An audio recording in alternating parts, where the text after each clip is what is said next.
नमस्कार दोस्तों, स्वागत है आपका हमारे YouTube चैनल जीके ट्रैकर पे। देखिए फ्रेंड्स, जैसा हमने कहा था कि हम जल्द एक सीरीज को शुरू करेंगे जिसमें हम जीके के उन इंपॉर्टेंट टॉपिक्स को कवर करेंगे जहां से आपके लगभग हर एग्जाम में आपसे क्वेश्चन पूछे जाते हैं।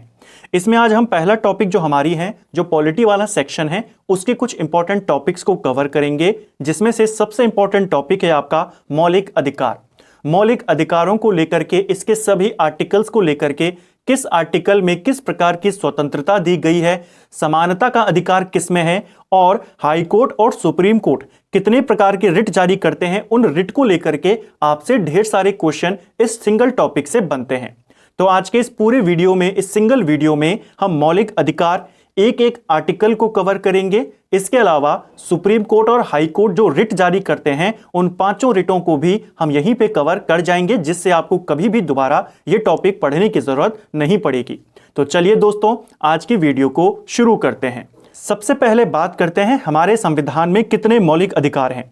हमारे संविधान में वर्तमान में 6 मौलिक अधिकार हैं। ठीक है, जब हमारा संविधान लागू किया गया था 26 जनवरी 1950 को, तब हमारे संविधान में 7 मौलिक अधिकार थे।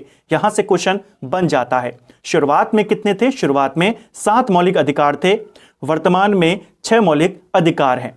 जो संपत्ति का मौलिक अधिकार था, उसे 1978 में हटा दिया गया मौलिक अधिकारों की श्रेणी से, और उसे एक विधिक अधिकार यानी एक कानूनी अधिकार बना दिया गया।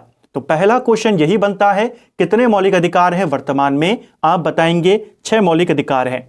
जो 7वां था, कब हटाया गया? तो 44वां संविधान संशोधन होता है 1978 में, और उसे हटा दिया जाता है। ठीक है, संबंधित भाग कौन सा है मौलिक अधिकारों को लेकर के? तो मौलिक अधिकारों से जुड़ा हुआ भाग है आपका भाग 3, और इसी भाग 3 को भारत का मैग्ना कार्टा भी बोला जाता है। सीधा क्वेश्चन बनता है, भारत का मैग्ना कार्टा या फिर भारत का अधिकार पत्र, ये किसको बोला जाता है? भाग 3 को बोला जाता है, जिसमें आपके मौलिक अधिकार शामिल हैं। ठीक है, ये तो भाग है। अगर आर्टिकल की बात करें तो आर्टिकल आपके 12 से लेकर के 35 तक मौलिक अधिकारों से रिलेटेड हैं। क्वेश्चन बन जाता है, कौन से आर्टिकल मौलिक अधिकारों से जुड़े हुए हैं? तो आर्टिकल 12 से लेकर के 35 तक हैं।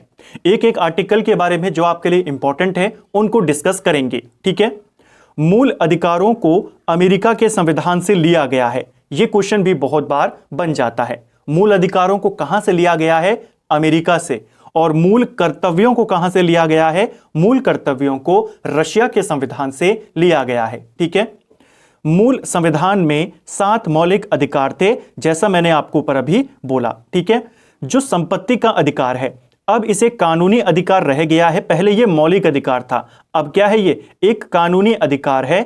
44वें संविधान संशोधन के तहत 1978 में इसे हटा दिया गया। तो बहुत बार आता है, आपको किस तरीके से क्वेश्चन बनता है वो भी मैं आपको बताते हुए चलूंगा, जिससे आपको इस टॉपिक को समझने के साथ साथ इसका आइडिया भी मिल जाए कि यहां से किस तरीके के क्वेश्चन एग्जामिनर बनाता है।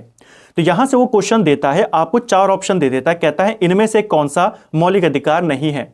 यहां पर दे देता है धार्मिक स्वतंत्रता, यहां पर दे देता है अवसर की स्वतंत्रता, यहां पर दे देता है संपत्ति का अधिकार। तो संपत्ति का अधिकार अब मौलिक अधिकार नहीं है। ये कुछ बेसिक बातें जो आपको पता होनी चाहिए। अब चलते हैं हमारे 6 मौलिक अधिकारों की तरफ। इनके बारे में फिर डिटेल में बात करेंगे। सबसे पहला देखिए, हमने जैसे बात करी कि 12 से लेकर के 35 तक आपके मौलिक अधिकारों से जुड़ा हुआ है। ठीक है, जो आर्टिकल 12 है, इसमें राज्य की परिभाषा दी गई है। यह क्वेश्चन भी 1-2 बार पेपरों में आया है कि राज्य शब्द की परिभाषा किस आर्टिकल में दी गई है? तो आर्टिकल 12 में दी गई है। जो आर्टिकल 13 है, यह भी काफी ज्यादा इंपॉर्टेंट आर्टिकल है। आर्टिकल 13 ये प्रावधान करता है, या आर्टिकल 13 के अंदर यह प्रावधान किया गया है कि अगर केंद्र सरकार या कोई राज्य सरकार ऐसा कानून बनाती है जो भाग 3 में आपके जो ये मौलिक अधिकार हैं, इनका हनन करता हो, इनका उल्लंघन करता हो, तो उस कानून को जीरो करने की शक्तियां देती है हाई कोर्ट और सुप्रीम कोर्ट को। तो ये क्वेश्चन बनता है कि जो सुप्रीम कोर्ट और हाई कोर्ट हैं, किसी भी कानून को जो मौलिक अधिकारों का हनन करता हो, उसे शून्य घोषित कर सकती हैं। कौन उन्हें यह शक्ति देता है? आर्टिकल 13। तो 12 और 13 ये दोनों इंपॉर्टेंट हैं। फिर 14 से आपके आर्टिकल शुरू हो जाते हैं 32 तक, 33, 34, 35 ज्यादा नहीं पूछे जाते। ठीक है, अब इन मौलिक अधिकारों को देखते हैं। कितने प्रकार के मौलिक अधिकार हैं? 6 मौलिक अधिकार हैं। सबसे पहला है आपका समता का अधिकार। ठीक है, दूसरा है स्वतंत्रता का अधिकार, तीसरा है शोषण के विरुद्ध अधिकार, चौथा है धार्मिक स्वतंत्रता का अधिकार। ठीक है, पांचवा है संस्कृति एवं शिक्षा संबंधी अधिकार। यह होगा अल्पसंख्यकों के से रिलेटेड है ये। ठीक है, अल्पसंख्यकों को अपनी संस्कृति और शिक्षा संबंधी का अधिकार है। और लास्ट में आता है सबसे इंपॉर्टेंट, संवैधानिक उपचारों का अधिकार।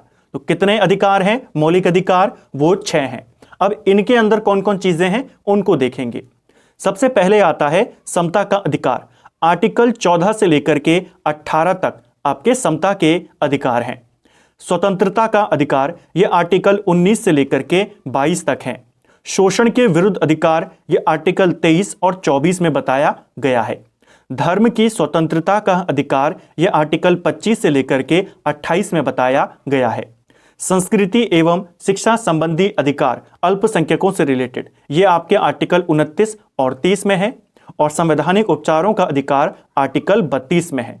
तो ये कुछ इंपॉर्टेंट आर्टिकल और ये मौलिक अधिकारों का बेसिक इंट्रोडक्शन। अब एक एक मौलिक अधिकारों के बारे में डिटेल में यहां पर बात करते हैं। सबसे पहले आपके आता है समता का अधिकार। समता का अधिकार आर्टिकल 14 से लेकर 18 के बीच में है। 5 प्रकार की समानताएं यहां पर दी गई हैं। 5 प्रकार की समता का अधिकार दिया गया है आर्टिकल 14, 15, 16, 17, 18। सबसे ज्यादा क्वेश्चन यहीं से आपके बनते हैं इसी वाले आर्टिकल से।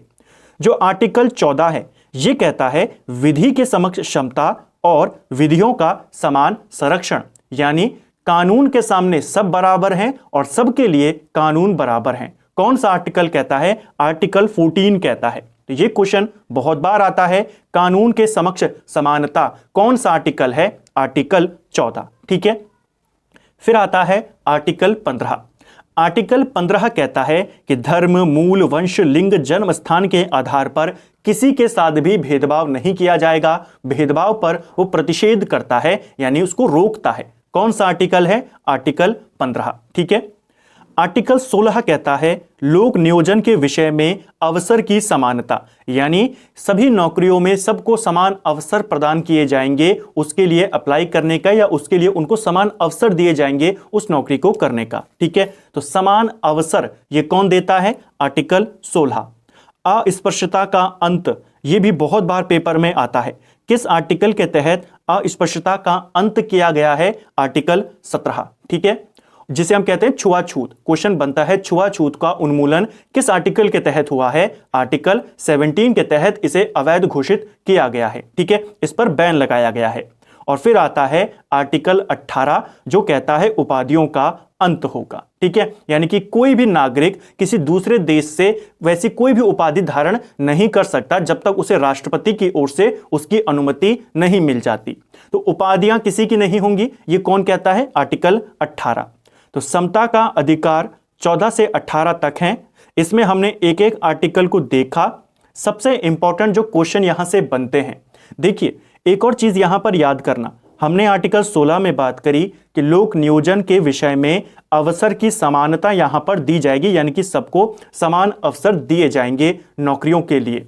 लेकिन इसमें अपवाद है, जो एससी हैं, एसटी हैं, ओबीसी हैं, उनको आरक्षण दिया जाता है, वो इस आर्टिकल के अपवाद हैं। ठीक है, तो उनको अलग रख के चलेंगे, बाकियों के लिए यहां पर समान अवसर। आर्टिकल 17 की बात करें तो छुआछूत का उन्मूलन इसी आर्टिकल से हुआ है, ये क्वेश्चन बहुत बार आता है। और आर्टिकल 18 की बात करें जो कहता है उपाधियों का अंत। ठीक है, ये तो ठीक है। एक और चीज पूछी जाती है कि भारत सरकार जो अवार्ड्स देती है, जैसे भारत रत्न देती है, पद्म अवार्ड्स देती है, पद्म पुरस्कार देती है, सेना के द्वारा जो अवार्ड दिए जाते हैं, परमवीर चक्र होते हैं, महावीर चक्र होते हैं, वो सारे अवार्ड इसी आर्टिकल के तहत दिए जाते हैं। क्वेश्चन बनता है पद्म पुरस्कार, भारत रत्न, वीरता पुरस्कार कौन से आर्टिकल के तहत दिए जाते हैं? इसी आर्टिकल के तहत। तो ये पहला आर्टिकल आपका पहला अधिकार, मौलिक अधिकार, समता का अधिकार, जिसके तहत 5 आर्टिकल्स आपके हैं जिनको आपको याद करना है। कौन सी चीज किस में बताई गई है, ये पेपरों में बहुत बार आता है। इस वीडियो में आपको मौलिक अधिकारों से रिलेटेड सारी जानकारी मिलेंगी और लास्ट में हम उन आर्टिकल्स को भी देखेंगे जो अधिकार केवल भारतीय नागरिकों को प्राप्त हैं। ये क्वेश्चन भी बहुत बार आता है, इनमें से कौन सा अधिकार भारत के नागरिकों को है, कौन सा अधिकार भारत के नागरिकों के साथ साथ विदेशियों को भी है, तो उनको भी हम यहां पे देखेंगे। ठीक है, तो ये पहला मौलिक अधिकार। अब चलते हैं दूसरे मौलिक अधिकार पे, जो है आपका स्वतंत्रता का अधिकार। स्वतंत्रता का अधिकार आर्टिकल 19 से लेकर के 22 तक है। सबसे इंपॉर्टेंट इस वाले में आपका आर्टिकल 19 है, जिसके तहत 6 प्रकार की स्वतंत्रता प्रदान की गई है संविधान के द्वारा। आर्टिकल 19 में 6 प्रकार की स्वतंत्रताएं हैं, तो पहले इनको देख लेते हैं, इसके बाद बात करेंगे आर्टिकल 20, 21 और 22 के बारे में। ठीक है, कौन कौन सी 6 प्रकार की स्वतंत्रताएं हैं आर्टिकल 19 के अंतर्गत। सबसे पहला है 19A।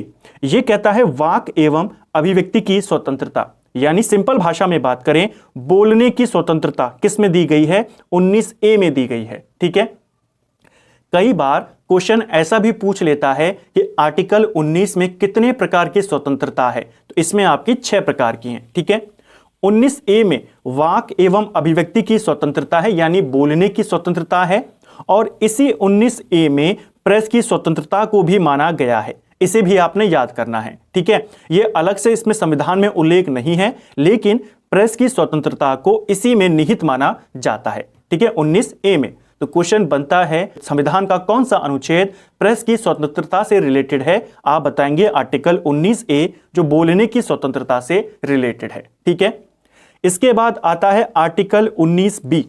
19B कहता है शांतिपूर्ण एकत्रित एवं सभा करने की स्वतंत्रता। ठीक है, आर्टिकल 19C कहता है संघ बनाने की स्वतंत्रता। ठीक है, आप यानी कि ग्रुप बना सकते हो। इसके बाद 19D कहता है देश में कहीं भी आवागमन की स्वतंत्रता। फिर कहता है आर्टिकल 19E, जो कहता है देश में कहीं भी आप निवास कर सकते हैं, इसकी आपको स्वतंत्रता है। और फिर आता है आर्टिकल 19G, कोई भी व्यापार या जीविका चलाने की स्वतंत्रता। तो ये कुछ इंपॉर्टेंट स्वतंत्रताएं, इनको याद कैसे करेंगे, याद आप इनको एक कहानी के तौर पर कर सकते हो। सबसे पहले आपको बोलने की स्वतंत्रता है, जब आप बोलोगे तो लोग आपके सामने जमा होंगे, तो आपको सभा करने की स्वतंत्रता है। जब लोग आपके साथ जमा हो गए तो आपको संघ बनाने की स्वतंत्रता है। जब आपने संघ बना दिया, अब आप देश में कहीं भी आप जाके रैलियां कर सकते हैं, कुछ भी आप चीजें कर सकते हैं। ठीक है, शांतिपूर्ण तरीके से, जैसे यहां पर लिखा है ना, शांतिपूर्ण एकत्रित होने की स्वतंत्रता। तो आपने पहले बोला, सभा आयोजित करी, उसके बाद आपने संघ बनाया, देश में आप कहीं भी आने जाने लगे, फिर आपने कहीं भी निवास करने की आपको स्वतंत्रता है, कहीं पर भी आप बस सकते हैं, और फिर जब कहीं बस जाएंगे तो उसके लिए आपको अपनी जीविका चलाने के लिए आप कोई भी व्यापार कर सकते हैं। इन 6 आर्टिकल्स को आपको याद करना है, इनको लेकर के क्वेश्चन बहुत बार पेपर में आपसे पूछे जाते हैं। तो आर्टिकल 19 में 6 प्रकार की स्वतंत्रताएं हैं, उन 6 की 6 को हमने यहां पर देखा। ठीक है, अब बात करते हैं जो दूसरा आर्टिकल है स्वतंत्रता के अधिकार के अंतर्गत। 19 हमने देख लिया, आर्टिकल 20 की बात करते हैं। आर्टिकल 20 अपराध के लिए दोष सिद्धि के संबंध में संरक्षण प्रदान करता है। ठीक है, यानी किसी अपराधी पर अगर कोई दोष लगा हुआ है, कोई आरोप लगा हुआ है, तो उसके भी कुछ अधिकार हैं जो आर्टिकल 20 में बताए गए हैं। कौन कौन से अधिकार हैं उनको देख लेते हैं। देखिए, इसमें बोला गया है 3 बातें, 3 प्रकार की स्वतंत्रताएं उसको दी गई हैं दोष सिद्धि के संबंध में। कौन कौन सी हैं? एक, अपराध के लिए सिर्फ एक बार सजा मिलेगी। ठीक है, दूसरा, अपराध के समय वाले कानून के अनुसार ही सजा मिलेगी। ठीक है, ऐसा नहीं होगा कि कोई जैसे कोई बड़ा अपराध किसी ने कर दिया, कोई कठोर अपराध कर दिया, उसके बाद आप कोई कठोर कानून बनाए और उसके तहत उसको सजा दे, ऐसा नहीं होता। जब उसने अपराध किया उस समय जो कानून था उसी के तहत उसे सजा मिलेगी। और तीसरा जो ये संरक्षण देता है कि उस व्यक्ति को स्वयं के विरुद्ध गवाही देने के लिए बाध्य नहीं किया जा सकता। तो ये 3 बातें अपराध के लिए दोष सिद्धि के संबंध में संरक्षण प्रदान करती हैं और किस में बताई गई हैं? आर्टिकल 20 में बताई गई हैं। इनको आपने याद करना है। ठीक है, इसके अलावा एक और चीज यहां पर याद करना, कई बार इनके सब आर्टिकल्स पूछ लेता है, जैसे हमने ऊपर देखा ना 19A, 19B, 19C, इस तरीके से। तो इनको भी याद कर लेना। ये आपके 20A में दिया गया है, यानी कि 20(1) में दिया गया है। ठीक है, थोड़ा सा यहां पर नंबर मिसप्लेस हुआ है, ये आपके 20(1) में दिया गया है। ठीक है, ये आपके 20(2) में दिया गया है और ये आपके 20(3) में दिया गया है। कई बार आपसे जो परीक्षाओं में ऑप्शन आते हैं वो इस तरीके के आ जाते हैं कि बताइए 20(1), इसके अलावा 20(2), इस तरीके से कि ये वाली बात कहां पर है। तो ये वाली बात 20(1) में है, ये 20(2) में, और ये वाली बात 20(3) में। ठीक है, चलिए अगला जो इंपॉर्टेंट स्वतंत्रता का अधिकार है वो है अनुच्छेद 21, जो कहता है प्राण एवं दैहिक स्वतंत्रता का अधिकार। ठीक है, सबसे ज्यादा इंपॉर्टेंट यह अधिकार है। जब आपातकाल लगता है तो जो आपके आर्टिकल्स हैं कभी भी वो स्थगित नहीं होते, कभी भी उनका निलंबन नहीं किया जाता आपातकाल के दौरान। कौन कौन से वो आर्टिकल हैं? तो एक आर्टिकल है आपका आर्टिकल 20, ये भी कभी भी निलंबित नहीं होता, और एक है आपका आर्टिकल 21, ये दोनों कभी निलंबित नहीं होते। 20 हमने देख लिया, 21 की बात करते हैं। आर्टिकल 21 प्राण और दैहिक स्वतंत्रता से रिलेटेड है। इसी आर्टिकल 21 में आपकी बहुत सारी स्वतंत्रताएं आती हैं। जैसे क्वेश्चन आपने पढ़ा होगा ना प्रीवियस ईयर में, विदेश जाने की स्वतंत्रता कौन से आर्टिकल में है? इसी में है। मनपसंद विवाह करने की स्वतंत्रता किस आर्टिकल में है? इसी आर्टिकल में समाहित है। इसे आपने याद करना है। ठीक है, बहुत सारी स्वतंत्रताएं जो आपकी सिंपल हैं, जैसे जीवन का अधिकार, जीने का अधिकार, इसी में शामिल है। अच्छे पर्यावरण का अधिकार इसी में शामिल है। विधिक सहायता का अधिकार, जो सारे आपके अदर आर्टिकल्स में आपको नहीं मिलेंगे वो सब आपको इसी में टिक करने हैं। ठीक है, अच्छे स्वास्थ्य का अधिकार, पर्यावरण का अधिकार, स्वच्छ जल का अधिकार, वो सारे अधिकार आपके किस में शामिल हैं? प्राण एवं दैहिक स्वतंत्रता के इसमें शामिल हैं। ठीक है, यानी कि जीने के अधिकार से रिलेटेड है, आपकी लाइफ से रिलेटेड है। राइट टू प्राइवेसी भी आपका इसी में शामिल है। तो जो जो जीने के अधिकार हैं वो सब आर्टिकल 21 में समाहित हैं, इसे आपने ध्यान रखना है। ठीक है, इसी आर्टिकल 21 का एक सब आर्टिकल है आर्टिकल 21A, और इसमें शामिल है 6 से 14 वर्ष के बच्चों के लिए निःशुल्क शिक्षा का अधिकार। क्वेश्चन बनता है 6 से 14 वर्ष के बच्चों के लिए निःशुल्क शिक्षा का अधिकार कौन से आर्टिकल में है? ऑप्शन देता है आर्टिकल 21 या आर्टिकल 21A, तो आप 21A को चूज करेंगे, ये इसका सही आंसर यहां पर हो जाएगा। ठीक है, कब इसे जोड़ा गया था? ये जो आर्टिकल 21A है, इसे 2002 में 86वां संविधान संशोधन किया गया और तब इसे संविधान में जोड़ा गया। ठीक है, 6 से 14 साल के बच्चों के लिए निःशुल्क शिक्षा से ये संबंधित है। ठीक है, चलिए अगले आर्टिकल्स के बारे में यहां पे बात करते हैं। अगला महत्वपूर्ण है आपका अनुच्छेद 22। अनुच्छेद 22 कहता है निरोध एवं गिरफ्तारी से संरक्षण। ठीक है, यानी अगर किसी व्यक्ति को गिरफ्तार कर दिया जाता है तो उसके भी कुछ अधिकार हैं जो आर्टिकल 22 में बताए गए हैं। क्वेश्चन बनता है कि गिरफ्तारी के विरुद्ध संरक्षण आपके कौन से आर्टिकल में दिए गए हैं? तो वो है आपका आर्टिकल 22। इसके तहत भी 3 प्रकार के अधिकार या उसको संरक्षण प्रदान किए गए हैं, अधिकार दिए गए हैं। पहला अधिकार हिरासत में लेने का कारण पूछने का अधिकार। ठीक है, उस व्यक्ति को जिसको गिरफ्तार किया गया है, जिसको हिरासत में लिया गया है, उसे यह अधिकार है कि वो पूछ सकता है कि उसे किस जुर्म में या किस आरोप में हिरासत में लिया गया है। दूसरा, 24 घंटे के अंदर दंडाधिकारी के समक्ष उसे पेश करना होगा, यह भी उसका अधिकार है। ठीक है, पसंद के वकील से सलाह लेने का अधिकार, यह भी उसका अधिकार है जो आर्टिकल 22 उसे देता है। तो इसको आपने याद करना है, यह भी आपका क्वेश्चन पेपर में यहां से बन जाता है। ठीक है, ये भी आपके 22 के जो आर्टिकल्स हैं, सब आर्टिकल्स 22(1), 22(2) और 22(3) में शामिल हैं। ठीक है, चलिए अब बात करते हैं हमारे तीसरे मौलिक अधिकार के बारे में। 2 मौलिक अधिकारों को हमने यहां पर डिटेल में देख लिया। पहले हमने समता के अधिकार को देखा 14 से 18 तक, फिर हमने स्वतंत्रता का अधिकार देखा 19 से 22 तक। अब तीसरे मौलिक अधिकार की तरफ चलते हैं। तीसरा मौलिक अधिकार है शोषण के विरुद्ध अधिकार। यह अनुच्छेद 23 और 24 में दिया गया है।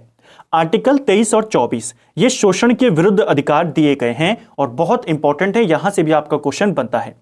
आर्टिकल 23 कहता है मानव के दुर्व्यापार एवं बलात्श्रम का प्रतिषेध करता है, यानी कि आप किसी से जबरदस्ती काम नहीं करवा सकते या मानव तस्करी, मानव का दुर्व्यापार आप नहीं कर सकते।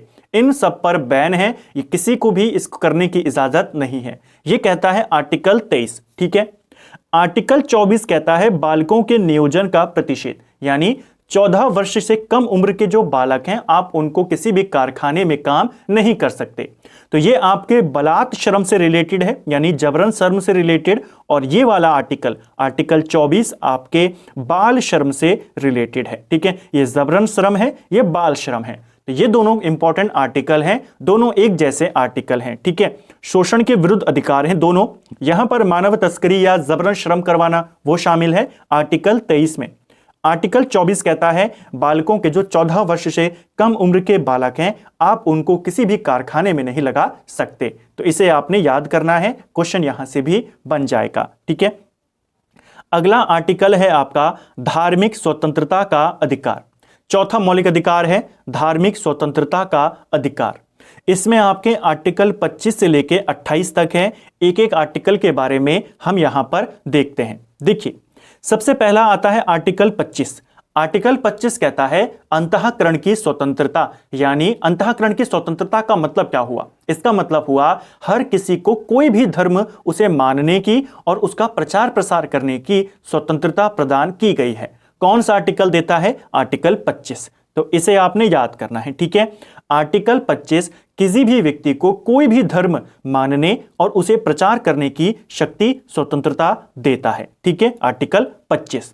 आर्टिकल 26 कहता है धार्मिक मामलों में प्रबंधन की स्वतंत्रता। ठीक है, यानी कि कोई भी व्यक्ति अपने जो धार्मिक कार्यक्रम है अगर उनका आयोजन करना चाहता है, करता है, तो उसे भी इसकी स्वतंत्रता दी गई है। तो इसको भी याद करना है। 25 कहता है कोई भी धर्म मानिए, कोई भी प्रचार कीजिए, कोई नहीं स्वतंत्र, इसकी आपको कोई भी रोकेगा नहीं, इसकी आपको पूरी स्वतंत्रता है।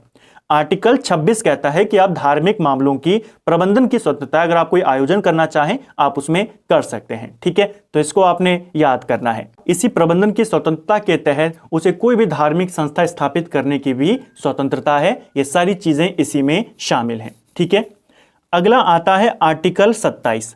आर्टिकल 27 कहता है धर्म की अभिवृद्धि के लिए करों के संदाय से स्वतंत्रता, यानी राज्य किसी भी ऐसे संस्थान या किसी ऐसे व्यक्ति को टैक्स देने के लिए बाध्य नहीं कर सकता जिसका जो इनकम है, जिसकी जो आय है किसी विशेष धर्म को वृद्धि करने में, उसके प्रचार प्रसार में, उसके पोषण में, उन्नति में लग रही हो। ऐसे किसी भी संस्था, जैसे मंदिर हो गए, आपके मस्जिद हो गए, तो इनकी जो आय है वो उसी धर्म में अगर इस्तेमाल हो रही है, उस धर्म को प्रचार प्रसार करने में हो रही है, तो आप उनके ऊपर टैक्स लगाकर उनको बाध्य नहीं कर सकते। तो करों से छूट जो दी जाती है धार्मिक संस्थानों को, वो किस में निहित है? वो आर्टिकल 27 में निहित है। इसे भी आपने याद करना है।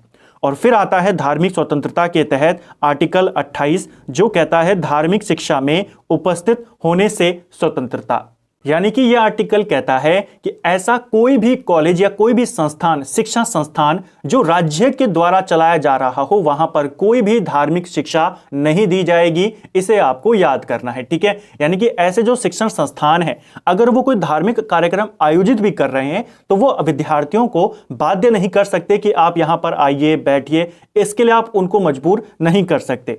तो धार्मिक शिक्षा में, धार्मिक शिक्षा अगर कहीं पर मिल रही है तो आप किसी को भी बाध्य नहीं कर सकते उस शिक्षा को ग्रहण करने से। तो ये कौन देता है? आर्टिकल 28 देता है कि आपकी स्वतंत्रता है, आप चाहे तो वहां पर बैठ सकते हैं या फिर आप वहां से जा सकते हैं। तो ये चारों आर्टिकल धार्मिक स्वतंत्रता से रिलेटेड हैं। कई बार सिर्फ क्वेश्चन इतना आता है धार्मिक स्वतंत्रता का अधिकार कौन से अनुच्छेद में है? तो 25 से 28 में है। 25 कहता है कोई भी धर्म मानिए उसका प्रचार कर सकते हैं, आपको स्वतंत्रता है। 26 कहता है धार्मिक मामलों के प्रबंध की स्वतंत्रता, यानी आप कोई कार्यक्रम करिए, कोई संस्था करिए, संस्था स्थापित कीजिए धार्मिक, आपको उसकी स्वतंत्रता है। 27 कहता है कि ऐसा कोई भी संस्थान या कोई ऐसा जो व्यक्ति है जिसकी आय किसी विशेष धर्म की अभिवृद्धि में, उन्नति में लग रही हो, आप उसे टैक्स के लिए बाध्य नहीं कर सकते, यानी टैक्स छूट यहां पर मिल जाती है। और 28 कहता है कि अगर किसी कॉलेज, किसी संस्था में धार्मिक शिक्षा दी जा रही है तो वहां पर उपस्थित होने की जो स्वतंत्रता है वो आपके पास है। आप चाहे वहां पर रहें चाहे ना रहें, आप किसी को बाध्य नहीं कर सकते। किसी भी धार्मिक कार्यक्रम है या जो धार्मिक अनुष्ठान चल रहे हैं उसमें भाग लेने के लिए किसी को बाध्य नहीं कर सकते। ठीक है, चलिए, तो ये थे धार्मिक स्वतंत्रता का अधिकार। अब चलते हैं पांचवा जो हमारा मौलिक अधिकार है उसके बारे में। पांचवा मौलिक अधिकार कहता है संस्कृति एवं शिक्षा संबंधी अधिकार। ठीक है, यह वाला आर्टिकल अल्पसंख्यकों से रिलेटेड है। आर्टिकल इसमें दो आते हैं, आर्टिकल 29 और आर्टिकल 30। आर्टिकल 29 कहता है अल्पसंख्यक वर्ग के हितों का संरक्षण। ये बहुत बार पेपर में आता है कि कौन सा आर्टिकल अल्पसंख्यक वर्ग के हितों का संरक्षण करता है। दो आर्टिकल हैं जो अल्पसंख्यकों से रिलेटेड हैं, एक है आपका आर्टिकल 29 और आर्टिकल 30। दोनों में क्या अंतर है? आर्टिकल 29 कहता है कि अल्पसंख्यकों वर्ग के हितों का संरक्षण यहां पर किया जाएगा। कोई भी अल्पसंख्यक वर्ग अपनी भाषा, अपनी लिपि, अपनी संस्कृति इनको प्रचार कर सकता है, इनको सुरक्षित कर सकता है, और ऐसे लोगों को जो अल्पसंख्यक हैं किसी भी सरकारी शैक्षिक संस्थान में रोका नहीं जाएगा। यानी उनके हितों की रक्षा करी गई है आर्टिकल 29 में। ठीक है, इसी में दूसरा आर्टिकल है आर्टिकल 30। आर्टिकल 30 कहता है शिक्षण संस्थानों की स्थापना और प्रशासन का अल्पसंख्यक वर्गों का अधिकार। यानी कोई भी अल्पसंख्यक वर्ग अपनी इच्छा से अपना कोई शैक्षिक संस्थान वो खोल सकता है और सरकार उसकी मदद करने में कोई भेदभाव नहीं करेगी। यानी जैसा व्यवहार सरकार दूसरे संस्थानों से करती है ऐसा ही व्यवहार वो अल्पसंख्यकों का जो शिक्षण संस्थान है उनसे भी करेगी, उनसे भेदभाव नहीं कर सकती। तो शिक्षण संस्थानों की स्थापना और उनके प्रशासन का अल्पसंख्यकों का अधिकार ये किस में दिया गया है? आर्टिकल 30 में। तो उनके हित किस में है? 29 में। और उनके जो वो अपना कोई भी शैक्षिक संस्थान उसे स्थापित कर सकते हैं, प्रशासन चला सकते हैं, वो आर्टिकल 30 में है। तो ये दोनों आर्टिकल इंपॉर्टेंट हैं, इन दोनों को आपने याद करना है। ठीक है, इसको भी ध्यान रखेंगे। तो ये था पांचवा आपका मौलिक अधिकार। भारत में किन किन को अल्पसंख्यक वर्ग में शामिल किया जाता है, जल्दी से उनको देख लेते हैं। देखिए, संविधान में अल्पसंख्यकों को परिभाषित नहीं किया गया है। भारत के संविधान में किसी भी अल्पसंख्यक जो शब्द है इसको प्रॉपर तरीके से एक्सप्लेन नहीं किया गया है। ठीक है, भारत में किस प्रकार की अल्पसंख्यकों को मान्यता दी जाती है? तो देखिए, भारत में जो मान्यता दी गई है अल्पसंख्यकों को दो आधार पर दी जाती है, एक है भाषाई आधार पर और एक धार्मिक आधार पर। तो इसे आपने याद करना है। डायरेक्ट क्वेश्चन बनता है, भारत का संविधान किस आधार पर अल्पसंख्यकों को मान्यता देता है? तो भारत का संविधान आर्टिकल जो 30 है, 30A के अंदर साफ साफ कहता है कि धर्म या भाषा के आधार पर सभी अल्पसंख्यक वर्गों को अपनी जो रुचि की, उनकी जो अपनी इच्छा के शैक्षिक संस्थान है उन्हें स्थापित करने का और उनके प्रशासन का अधिकार होगा। तो किस अधिकारों को मान्यता देता है, किन अल्पसंख्यकों को मान्यता देता है संविधान? दो प्रकार के, धार्मिक और भाषाई आधार पे। ठीक है, आधार आपको याद करने हैं, लेकिन पूरी तरीके से इसे परिभाषित नहीं किया गया है संविधान में। ठीक है, लेकिन कुछ आर्टिकल में अल्पसंख्यक शब्द का इस्तेमाल हुआ है, जैसे आर्टिकल 29 में, आर्टिकल 30 में, 350 क में और 350 ख में। इन आर्टिकल्स में अल्पसंख्यक शब्द का इस्तेमाल हुआ है। वर्तमान में भारत में कितने समुदायों को अल्पसंख्यक वर्ग का दर्जा प्राप्त है? तो वर्तमान में 6 समुदाय, जिसमें मुस्लिम, सिख, ईसाई, बौद्ध, जैन, फारसी शामिल हैं। इन 6 समुदायों को वर्तमान में भारत में अल्पसंख्यक वर्ग का दर्जा प्राप्त है। तो इन्हें भी आपने याद करना है, क्वेश्चन यहां से बन जाता है। अब तक हमने 5 मौलिक अधिकारों के बारे में देख लिया। हमने समता का अधिकार देखा, स्वतंत्रता का अधिकार देखा, शोषण के विरुद्ध अधिकार देखा, इसके बाद हमने धार्मिक स्वतंत्रता का अधिकार देखा और अभी अभी हमने संस्कृति और शिक्षा संबंधी अधिकार देखे। अब चलते हैं छठे मौलिक अधिकार के बारे में, जहां से आपके क्वेश्चन बनते हैं। छठा मौलिक अधिकार है संवैधानिक उपचारों का अधिकार, जो अनुच्छेद 32 में आया है। इस अनुच्छेद को डॉक्टर अंबेडकर ने संविधान की आत्मा की संज्ञा दी थी। क्वेश्चन बनता है, डॉक्टर भीमराव अंबेडकर ने किस आर्टिकल को भारतीय संविधान की आत्मा और हृदय बोला? तो ये बोला था आर्टिकल 32 को। आर्टिकल 32 में क्या है? संवैधानिक उपचारों का अधिकार। ठीक है, यह अधिकार नागरिकों को मूल अधिकार के प्रवर्तन या उल्लंघन के विरुद्ध सुरक्षा हेतु SC और HC जाने की शक्ति प्रदान करता है। यानी जो आर्टिकल 32 है ये नागरिकों को शक्ति प्रदान करता है कि अगर आपके मौलिक अधिकारों का प्रवर्तन कर दिया जाए, उनको बदल दिया जाए या उनका उल्लंघन कर दिया जाए, तो आप सुप्रीम कोर्ट या हाई कोर्ट जा सकते हैं। ये शक्ति कौन प्रदान करता है? आर्टिकल 32। सुप्रीम कोर्ट आर्टिकल 32 के तहत और हाई कोर्ट आर्टिकल 226 के तहत 5 प्रकार की रिट जारी करता है। यह क्वेश्चन भी बहुत बार पेपर में आता है कि रिट जारी करने का अधिकार किस किस को प्राप्त है। तो रिट जारी सुप्रीम कोर्ट भी करता है, हाई कोर्ट भी करता है। सुप्रीम कोर्ट 32 के तहत करता है, हाई कोर्ट 226 के तहत करता है। ये दोनों आर्टिकल इंपॉर्टेंट हैं। कई बार ये क्वेश्चन ऐसे भी पूछ लेता है, संवैधानिक उपचारों का अधिकार इनमें से किसे प्राप्त है, या कई बार ऐसा भी क्वेश्चन पूछ लेता है, आपको एक रिट का नाम दे देता है और पूछता है ये वाली रिट कौन कौन जारी कर सकता है। तो ध्यान रखना, जो जिला न्यायालय होते हैं वो रिट जारी नहीं कर सकते, केवल सुप्रीम कोर्ट 32 के तहत और हाई कोर्ट 226 के तहत रिट जारी करते हैं। ठीक है, अब हम बात करेंगे एक एक रिट के बारे में जहां से आपके क्वेश्चन बनते हैं, कौन सी रिट किससे संबंधित है। ठीक है, सबसे पहले आती है बंदी प्रत्यक्षीकरण, जिसे हेबियस कॉर्पस बोला जाता है। बंदी प्रत्यक्षीकरण का मतलब होता है सशरीर हमारे समक्ष प्रस्तुत करिए। ठीक है, इसका अर्थ क्या हुआ, कब यह जारी की जाती है, बहुत अच्छे से इसको समझेंगे, डिटेल में समझते हुए चलेंगे। इसमें क्या प्रावधान है पहले उसको देख लेते हैं। इसमें प्रावधान है, कोर्ट व्यक्ति को अपने समक्ष प्रस्तुत करने का आदेश देता है। अब आप समझ गए होंगे, अर्थ हमने देखा, प्रावधान हमने देखा।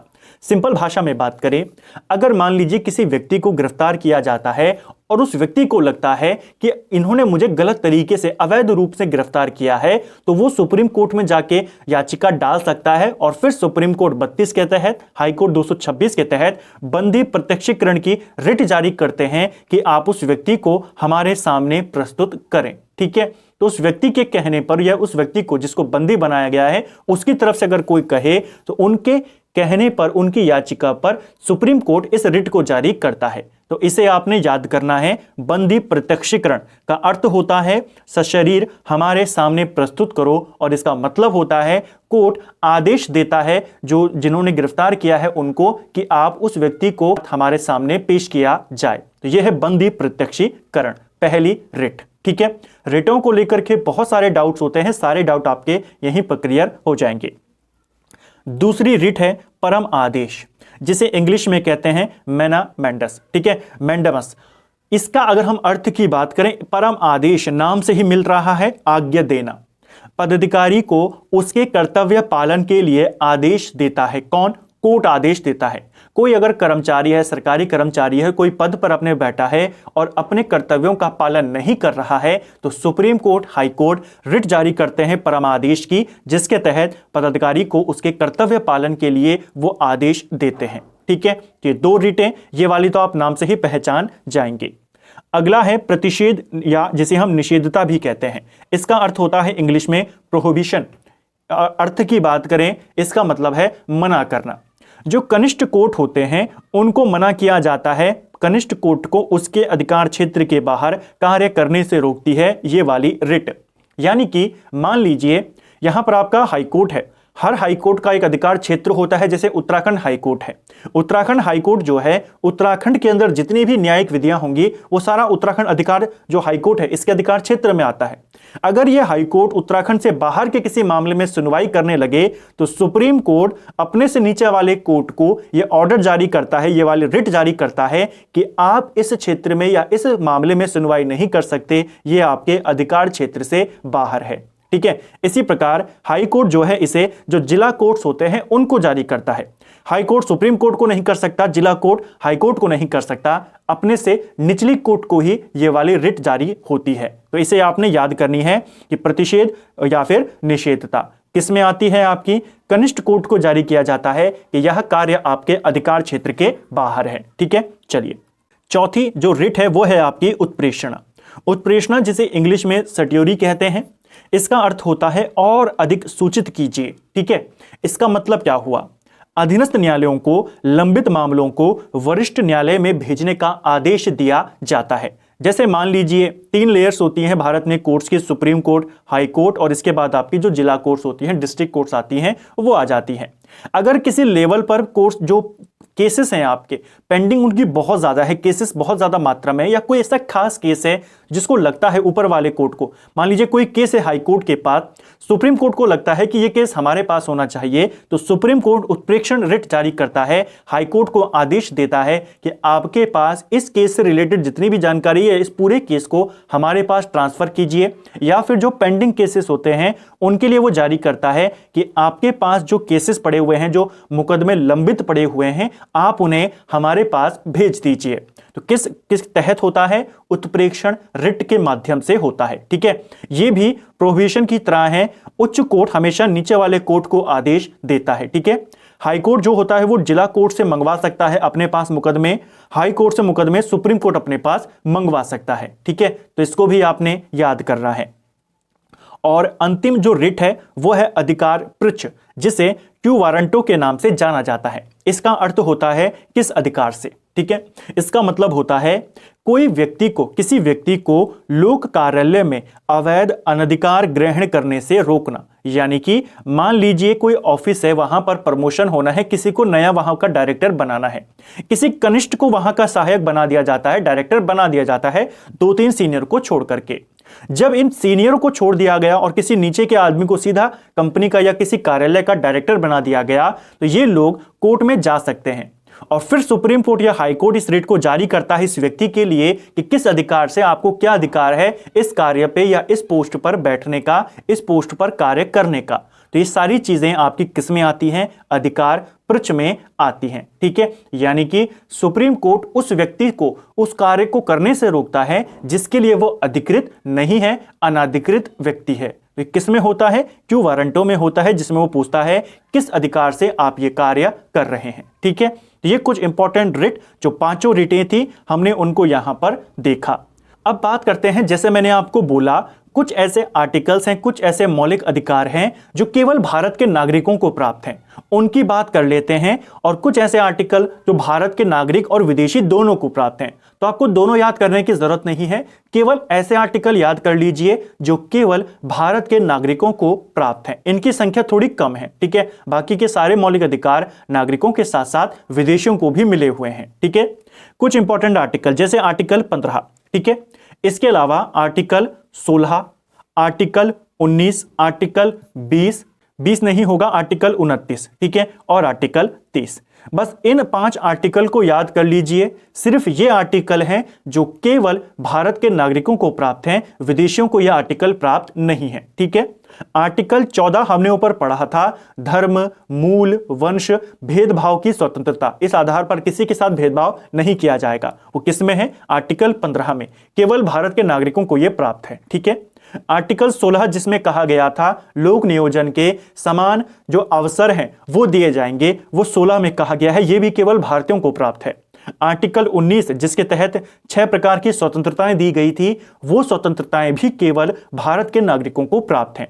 और 29-30 के अंदर जो आते हैं आपके अल्पसंख्यक वर्ग, वो भी आपके केवल भारत के नागरिकों को प्राप्त हैं। तो खास तौर पे इन 5 में अगर हम बात करें, सबसे ज्यादा इंपॉर्टेंट है आपका 19 वाला। क्वेश्चन बनता है अनुच्छेद 19 में जो 6 प्रकार की स्वतंत्रताएं हैं, क्या ये सबको प्राप्त हैं? नहीं, वो केवल भारत के नागरिकों को प्राप्त हैं। तो इसे आपने याद करना है, क्वेश्चन यहां से बन जाता है। ठीक है, जैसे आपको पूछेगा अनुच्छेद 14 जो कहता है विधि के समान समता, ये सबको प्राप्त है, लेकिन 15 केवल भारतीयों को प्राप्त है। ठीक है, तो इस तरीके से आपके यहां से क्वेश्चन बनते हैं। इन 5 आर्टिकल को याद कर लीजिए, 15, 16, 19, 29 और 30। ठीक है, यही आपके ऐसे हैं जो केवल भारतीयों को प्राप्त हैं। तो उम्मीद करता हूं आपको ये आर्टिकल्स भी यहां पर याद हो गए होंगे। तो फ्रेंड्स, ये था हमारा आज की वीडियो में, जिसमें हमने मौलिक अधिकारों से रिलेटेड सभी इंपॉर्टेंट बातों को यहां पर डिस्कस किया।